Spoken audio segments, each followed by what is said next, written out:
just one of the thousands of Ethiopian refugees in Dadaab. Yeah, since we come, the life is good. It's good, not bad. But the badness is you can't move anywhere. You are just here because there is no way you can go out. The security is very tight on the way. Then we are just here always.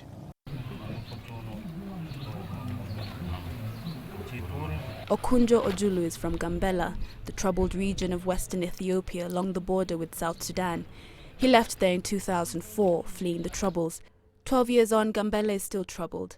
Just a few weeks ago, hundreds of gunmen stormed over the border from South Sudan, killed 208 people and kidnapped more than 100 children. So for Ojulu, Gambela is not an option. But then where is? We are just around here, nothing, no restaurant, no what, and people are going. But we are still around waiting for UN, but UN didn't make anything for us.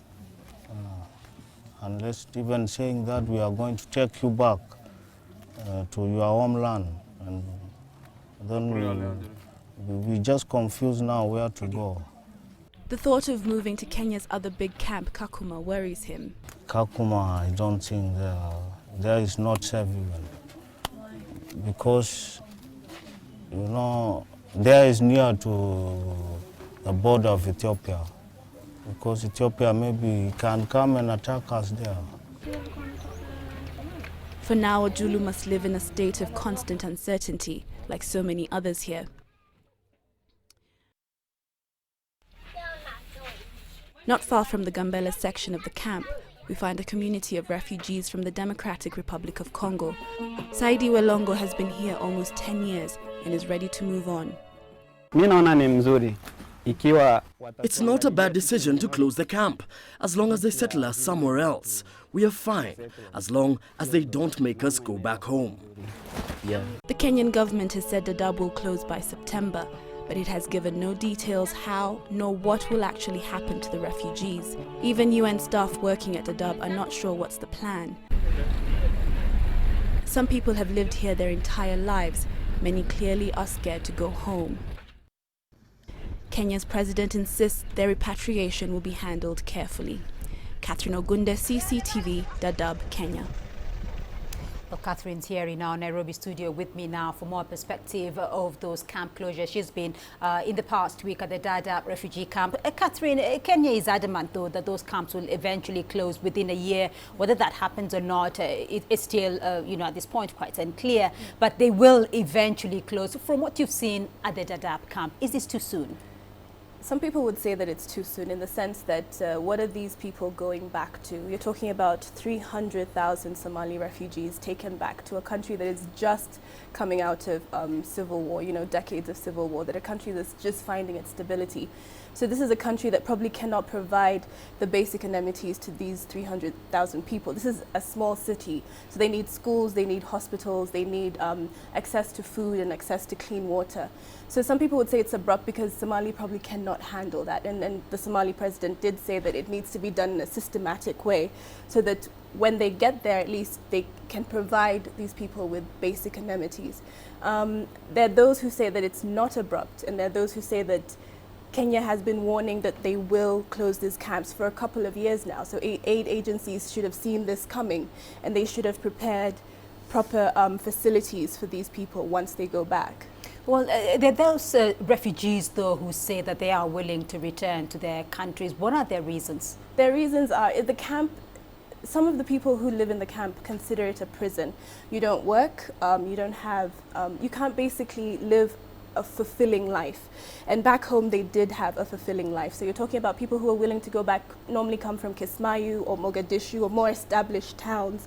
And they say that they want to go back and start life again, because at least there they have access to some things and they have access to their homes, and they can try again to rebuild their lives. And they also say that the camps or the services provided by the camps or by the aid agencies in the camps are not enough. Dadaab refugee camp was supposed to hold 90,000 refugees, and now it holds 350,000 refugees.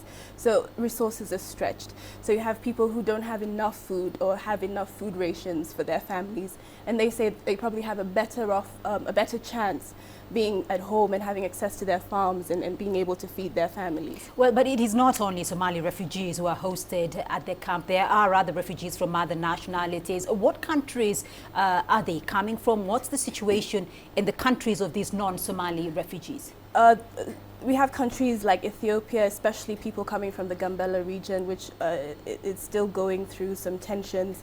You have people from Burundi, and we know what's going on in Burundi, and you have some people from the Democratic Republic of Congo, and we can see tensions building up there. So you have minority groups that don't want to go back home, and they say that if you close down that camp, where will they go?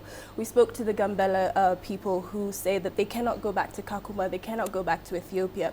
Burundi refugees, the aid agencies said that they couldn't take any new arrivals of Burundi refugees, so they were taken to Ethiopia, to the camps in Ethiopia, but they were not taken back home.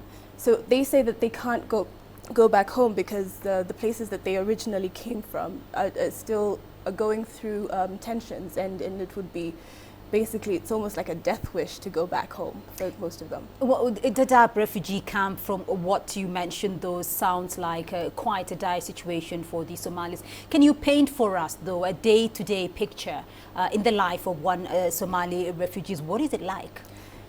You basically sit around. If you don't have a job, you just sit around and just wait for the next day. You do your odd jobs and you sit and wait. And you have you know, places where you can go get your food, but then you don't live a fulfilling life. You don't work. You can't earn a salary. There are those people who do have established businesses. I mean, Dadaab is a thriving city, like we said. It does have established businesses by refugees who came there probably originally from the 90s. But then we have new arrivals who don't have anything to do, and they can't do anything, and you can't leave the camp. So you're basically stuck in a prison, and they say that it just doesn't work for them. All right, Katna Gunde, thank you. She's been spending some time at the Dadaab refugee camp, where Kenya's President Uhuru Kenyatta says it is set to close by May of next year.